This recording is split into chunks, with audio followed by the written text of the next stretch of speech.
Makeover சீரிஸில் aquarium லுக்கில் canvas board தான் பண்ணியிருக்கேன். இது ஏன் பண்ணேன்றதுக்கு பின்னாடி ஒரு கதை இருக்குது கேட்குறீங்களா?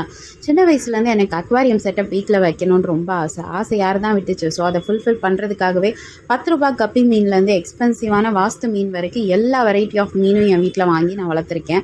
ப்ளஸ் அக்வாரியம் செட்டப்பும் அப்படிலாம் எல்லாமே எக்ஸ்பென்சிவாக, அதாவது சின்ன தொட்டியிலேருந்து ஒரு பெரிய தொட்டி வரைக்கும் ஆட்டோ கிளீனர் அதெல்லாம் வச்சு என்னென்னமோ செட்டப்லாம் பண்ணி ஃபிஷ்ஷை வளர்த்து பார்த்தேன். இதில் ஒரு ஃபிஷ்ஷுக்கு ஒரு பேர்லாம் நான் வச்சுருக்கேன்னா பார்த்துக்கோங்களேன். எல்லாம் வாங்கிட்டு வந்த புதுசில் ஒரு 10 நாளைக்கு சூப்பராக இருப்பானுங்க.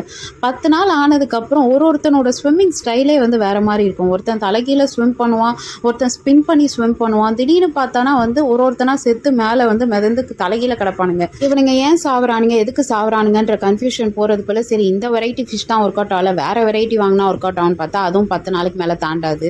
ஸோ என்ன மாதிரி அக்வாரியம் கனவெல்லாம் இப்படி ஸ்பாயில் ஆன உங்களுக்கும் இது யூஸ்ஃபுல்லாக இருக்கும். டீட்டெயில் வீடியோ கீழே டேக் பண்ணியிருக்கோம். லாங் வீடியோவில் இருக்குது, சப்ஸ்கிரைப் பண்ணுங்கள்.